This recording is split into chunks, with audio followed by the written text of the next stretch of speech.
আমার চোখের সামনে দুইটা মোটরসাইকেল পুড়ে গেছে, তিনটা গাড়ি ছিল, গাড়ি আমার চোখের সামনে সিলিন্ডার সব ব্লাস্ট হয়ে গেছে। 11টা থেকে 11:30টার মধ্যে হবে। তো আমি আর কি এদিক দিয়ে যাইতেছি, তো আমি যাওয়ার পথে তো আমি রাস্তায় দেখছি কি যে মানুষ চারদিকে শুধু দৌড়াদৌড়ি করতেছি। তো দেন আমি গাড়ি থেকে নামছি, তো তখন সবাই বলতেছি কি যে আগুন আগুন আগুন। তো দেন নামার পরে দেখতেছি কি যে প্রায় 2 থেকে 3টে অ্যাপার্টমেন্ট অলরেডি এরকম আগুন লাগছে যে ওই জায়গায় জনসাধারণ মানুষ চাইলেও ওই জায়গায় প্রবেশ করা সম্ভব ছিল না।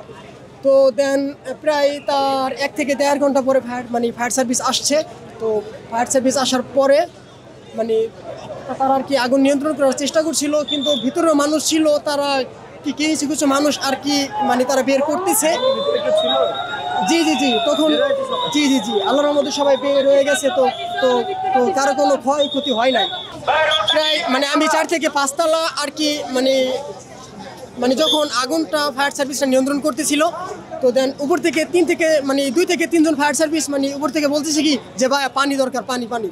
তো আমি আমার এক বড় ভাইয়ের কাছ থেকে একটা পানির গ্লান নিয়ে তো আমি আর কি 3 থেকে 4 তলা ক্রস করছি।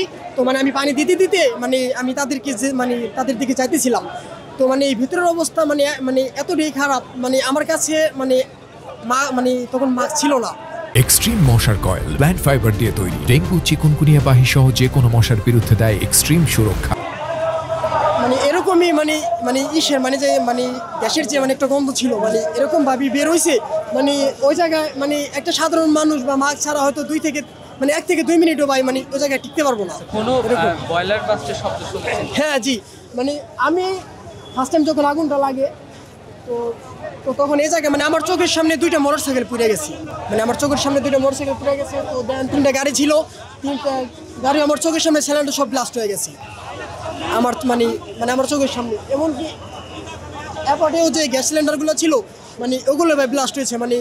এগুলোর সাউন্ড শুধু আমি না, আশেপাশের অনেক মানুষই ভাই অনেক বিকট আওয়াজ হয়েছে ভাই, অনেকেই শুনতে পাইছিল আওয়াজটা। হতাহতের ঘটনা বলতে আমার দেখা আমি যখন ফায়ার সার্ভিসদেরকে পানি দিতে যাই, তো দেন দেখি যে 5 তলায় 2 থেকে 3 জন যে যারা ছিল না অলরেডি একজন বসে পড়ছে। এরকম স্মেলটা ছিল ওইটার, ওই জায়গায় তারা টিকতে পারতেছিল না। তো তো তখন আমি পানি তাদেরকে খাওয়াই, আমি সাথে করে ওখান থেকে একজনকে নামাই নিয়ে আসি। তো তারপরে এক ফার্মেসিতে যায় তারা আর কি চিকিৎসা করে না।